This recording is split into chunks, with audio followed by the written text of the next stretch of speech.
Dear students, so welcome back. So now we'll take up another poem which is titled as Olive Tree.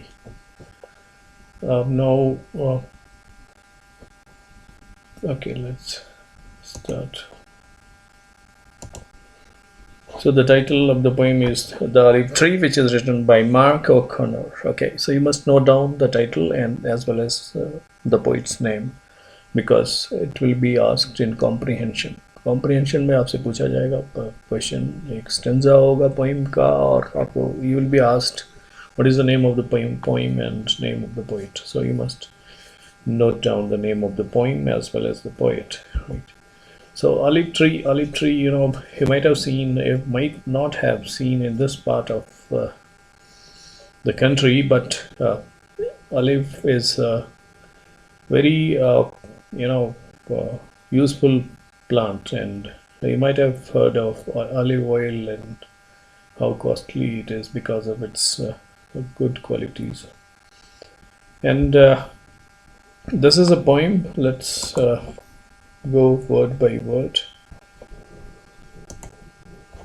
Now, the olive tree. Okay.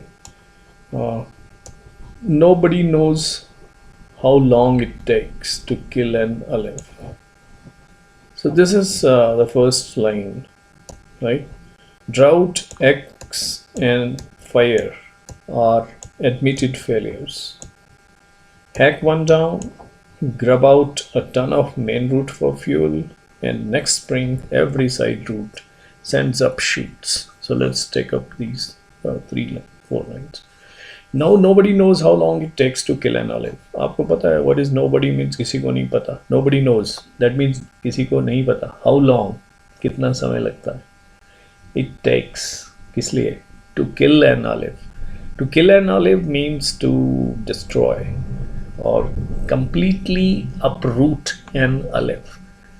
कहने का मतलब क्या हुआ? This is a question in itself. The answer lies here itself. Question भी है और एक इसका जवाब इसी में. Nobody knows how long it takes to kill an olive. That means इसके दो ही मतलब हो सकते हैं. या तो कोई इतने साल जिंदा नहीं रहा कि nobody was lucky enough to survive so long that he could see an olive tree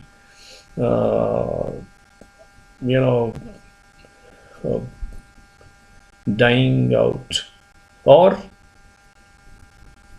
the life of an olive tree is really very long, right? That is what is meant by this. Nobody knows. किसी को पता ही नहीं है कि कितना समय लगता है, right? That means किसी ने देखा ही नहीं है. इसका मतलब कभी वो perish हुआ ही नहीं है, खत्म हुआ ही नहीं है वो olive. That means that points to the long life which this olive tree has. So now he says that you just think of a tree. So what are the enemies of the tree? The enemies are drought. अगर कहीं बहुत सूखा पड़ गया तो हो सकता है सूख जाए. X, that means someone uses his axe to cut the tree down, or there may be fire. So these are the reasons how a tree can be finished, or you can say a tree can perish. इन्हीं तरीकों से drought, तो सूखा पड़ गया, सूख जाएगा, खत्म हो जाएगा. X, someone has just cut it down. And fire, the forest fire or some other kind of fire. He says that all these three things, drought, X, and fire, are admitted failures. Admitted failures means they have been tried on the olive tree, but they have failed to destroy an olive tree, right? So such is the longevity, such is the long life of these olives, such is the revival spirit, the spirit of revival in these trees. Hack one down. Hack one down means you cut one down.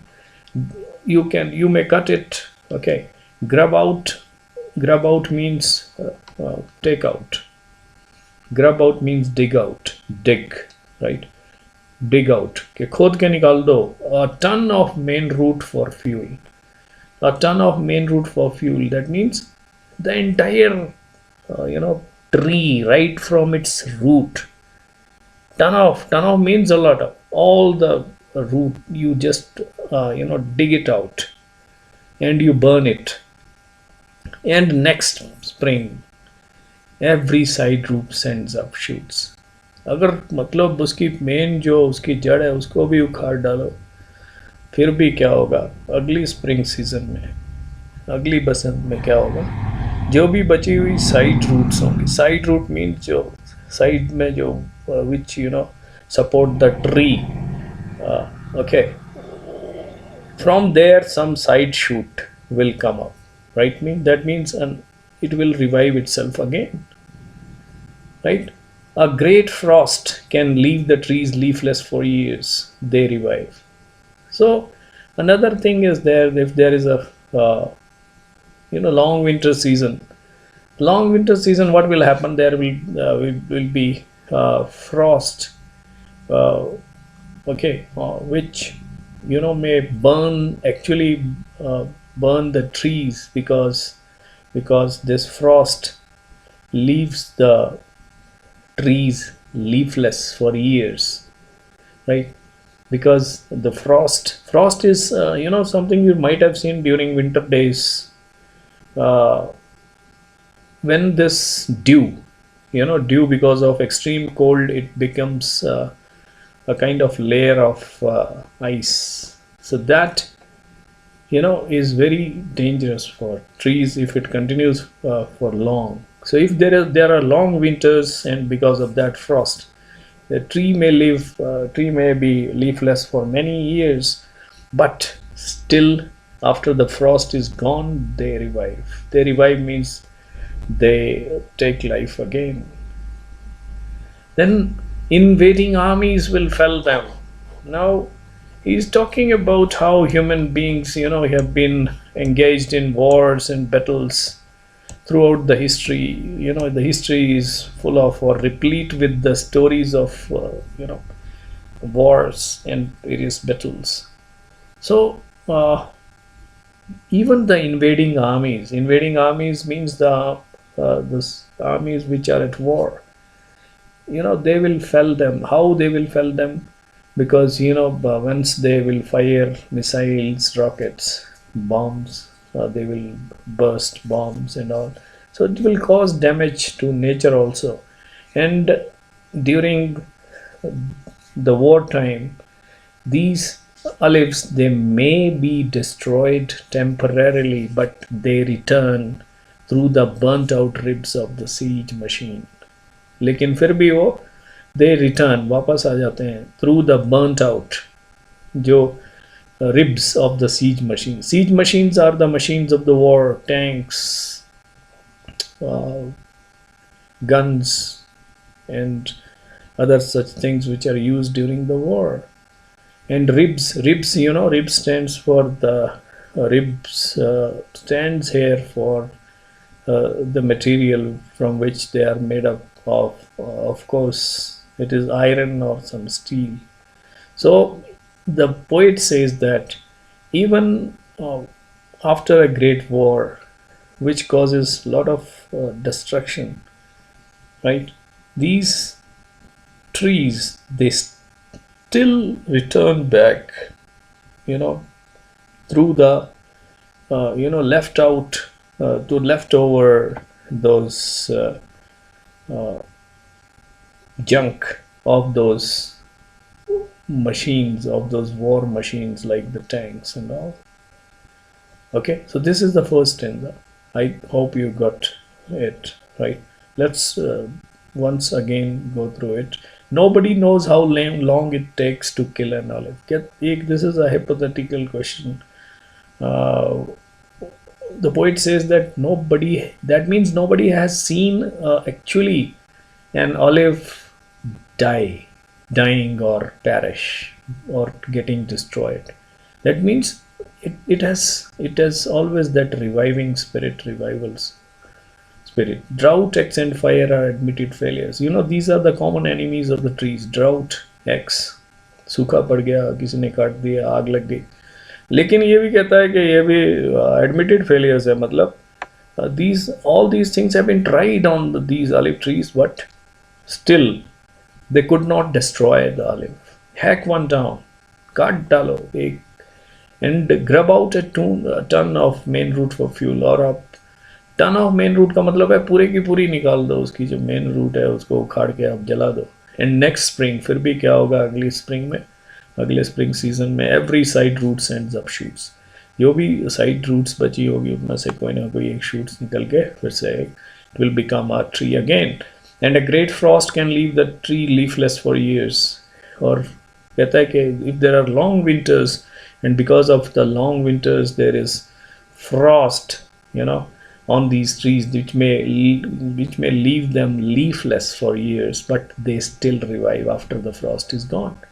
Invading armies will fell them. He is talking about wars which may cause them a lot of damage, but still they return through the leftover through the remains of these siege machines, means the weapons, the missile, the tanks and all, which are still lying there. Okay, only the patient goat. तो ये सारी चीज़ें आपने देख ली कि कुछ भी है वो ऑलिव ट्री को मतलब ख़त्म नहीं कर सकता, तबाह नहीं कर सकता. But he is talking about something now, only the patient goat. Patient का मतलब होता है, एक तो पेशेंट होता है दिस इज जो बीमार होता है, लेकिन यहाँ बीमार बकरी नहीं है. दिस इज पेशेंट का मतलब है जो पेशेंस से मतलब है, पेशेंस मतलब धैर्य रखने वाले. Why is calling the goat a patient goat? Because it has got the patience. You might have seen small goats, और आपने देखा होगा किसी भी बकरी को जहाँ बांध दो उस पेड़ या झाड़ी की, तो वो फिर वो उसका छिलके तक खा जाती है, जड़ों से उखाड़ के खा जाती है. तो ओनली द पेशेंट गोट कहता है कि सिर्फ एक धैर्यवान बकरी, nibbling his way down the edges. Nibble होता है छोटे छोटे पीसेस को चबा के खाना. Nibble mean small bites. His way down the edges. तो कहता है कि सिर्फ उसी के पास ये महारत है. Only a patient goat, only a goat who nibbles or who make small bites. Through small bites, this only the patient goat, she has the ability, has malice means that bad intent to master the olive. कि सिर्फ और सिर्फ एक बकरी जो है वो इसको धीरे धीरे चबाते इसको मतलब तबाह कर सकती है, ख़त्म कर सकती है ऑलिव ट्री को. राइट. सो समटाइम्स दे से a man finds dead orchard.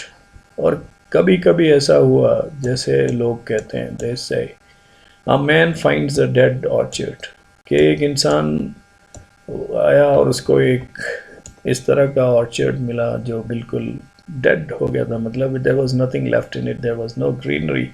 Fired and goat cropped. और किसने ख़त्म कर दिया था उसको? एक तो आग ने और दूसरा got cropped. That means centuries back, कई सदियों पहले इसको तबाह कर दिया था बकरियों ने. और आग ही settles in fences.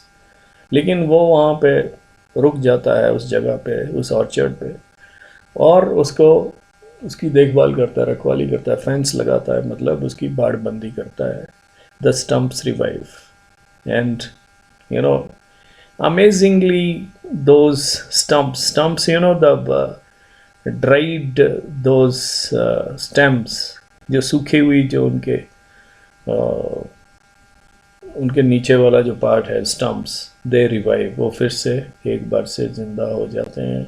His grandchildren's family prosper by arduous oil pressing trade. और उसके जो grandchildren's family, that means is next to next generation, even they continue to enjoy or harvest the benefits by selling this very costly oil pressing trade of selling that. By selling that olive oil they keep growing rich. Then wars and disease wash over और फिर से वही cycle चलती है. There is a war, or there are disease and death. Again, the olives, the goats return. The olive again, is destroyed. The olives go under. फिर से वो wait करते हैं, वेटिंग अनदर एज. तो फिर से वो अपने आप को छुपा लेते हैं और they wait for another age. And there is one last stanza also which is not here. And sometimes, they say that it was the same garden in which Jesus Christ spent his last night. And that in that olive garden, those olives are still there. And also he talks about the place where Socrates, he made his discourse under those olives. So those olives still survive. So this is how the poet brings out the longevity or the power of the reviving nature which is there in these olive trees. So this is the poem, and through images you can understand this, that nobody knows how long it takes to kill an olive. Drought, X, and fire. They are, the sworn enemies. They are admitted failures. That means all these three things have been tried on the olives, but they have failed to actually destroy it completely. Grub out a ton of main root for fuel. This is the main root. You can understand how you take out the entire this main root. A ton of means all of it, but still next spring from a side side root, another a new shoot will come out, and again the trees revive. Now he says that there is only one enemy who has got mastery over this olive tree, and that is the patient nibbling goat.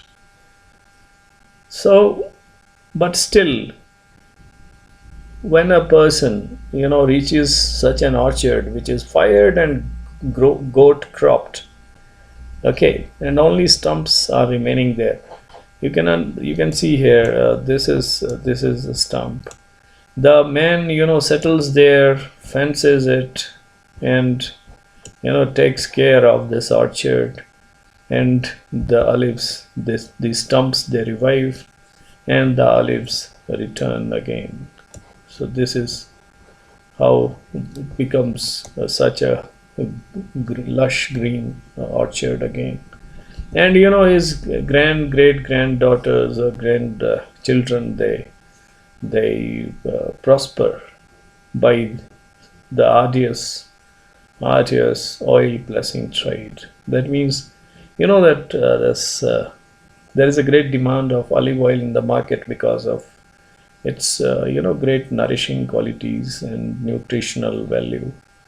So the great grandchildren of that man who just fenced the goat cropped this orchard, and his grandchildren will also prosper through the oil pressing trade.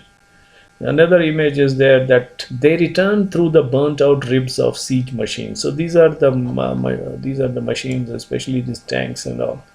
They are used in the war, and when they are destroyed, the armies or they leave them there itself. So with the fire or with this war, it causes a lot of damage to the nature also, the trees also. But still, these olives, they will return from somewhere, from the burnt out remains of these siege machines, or what you call them, tanks, and other machinery used during the war. So in the last two lines, the poet claims that the tree under the shade of which Socrates, he He made his discourse to his students. You can see Aristotle there. Okay. So that tree is still there. Then you can understand how long these trees they stay. And the Garden of Gethsemane, where Jesus Christ spent his last night, those olives are still alive in that garden. So this points out the long life of these olives. So we'll discuss quickly the summary of this poem. This poem as a nature poem. So it is a nature poem in which the poet celebrates the longevity. Longevity means the long life. This is a new word for you, must note it down. Longevity of the olive trees and their ability to revive. फिर से जिंदा होना. Revive means to take life again or become alive again, even after destruction. So this is the theme of this poem. You can note it down in two lines. That is, the poet celebrates the longevity. The first thing is the longevity of the olive trees, and second is their ability to revive, to take life, or to take rebirth. To be born again. The poem recalls the strength and regenerative capacity of nature. So you can say that it talks about the regenerative capacity of nature. The olive trees is just symbolic, right? You might have seen during the COVID times, people, they were talking of having seen Himalayas right from Haryana, Kurukshetra, because human activity was reduced to zero. There were no economic activities, no industrial pollution, no traffic. So ultimately what happens? Nature revives itself. Even people might have heard the news that even Yamuna's water in Delhi had become quite clean and pure. So human beings are the only creatures on this world who are creating this imbalance. Nature has a great regenerative capacity, right? So the poet says that nobody knows how long it takes to destroy an olive tree. So first line है, nobody knows how long it takes to kill an olive. In other words, इसका मतलब क्या हुआ कि nobody has ever been successful in this mission, कि वो आज तक किसी olive tree को destroy कर ही नहीं पाया है. So the drought, the axe, and even the fire have failed in this attempt. Even if someone cuts down an olive tree and digs out a ton of its main root for fuel, it can't be killed. New shoots will spring out from the side shoots of the tree in the next spring season. Similarly, a chilling frost may leave the tree leafless for years, but this too can't kill the tree forever. The trees regain their leaves after some time. The invading armies sometimes destroy the whole grove of olive trees to clear the ground for their seed, but the trees reappear through the debris or through the remains of these war machines after the siege. So the poet considers goat as the most dangerous enemy of the olive trees. This enemy can destroy the olive trees by patiently nibbling every leaf of the tree. वो जो बकरी है वो छोटी सी होती है, और जिसको आप किसी भी झाड़ी से बांध दो और उसको कुछ और खाने को नहीं मिलेगा, उस झाड़ी के वो जो होगी उसके वो छाल खाएगी पहले, फिर उसको उसकी जड़ें तक वो उखाड़ के खा जाएगी. And she will this goat will leave it bare and dead. So only the goat is the most dangerous enemy of the olive tree. But when the shepherds find such dead orchards that had been destroyed centuries back, they settle down, वो आके वहाँ रुकते हैं at such places and fence the area, और उस area की रखवाली करते हैं. Soon the stumps of the trees start giving out new shoots. और जल्दी वो जो सूखे जो उनके हिस्से बचे होते हैं उनमें से नए shoots, नए कोंपल उसमें से निकलने लग जाते हैं. Therefore, by the time those shepherds have grandchildren, the trees start bearing fruit, and their families then extract oil from the fruit and prosper by trading in olive oil. That is what is meant by they prosper by this arduous oil pressing trade. So this is how the poet brings out the main theme of this particular poem. There are wars, diseases, and goats again, and the olives are destroyed. Their stumps get buried under the ground. They wait another age to send out their shoot once again. And in the end of the poem, the poet cites two examples from ancient times to show the long history of olive trees. He talks of the great philosopher Socrates, who lived around 2500 years ago. He is believed to have given his discourses in the shade of an olive tree. The poet also mentions the Garden of Gethsemane, located to the east of Jerusalem. Jesus Christ is supposed to have spent a night before his arrest in this garden. So the olive trees growing in this garden are thought to be the original trees from the time of Christ. So the poet uses these two examples to prove that amazing longevity of the olive trees. वो कहता है कि 2500 साल से वो पेड़ वहाँ पे. So this is how the poem ends. Okay, I hope you will enjoy it. Thank you.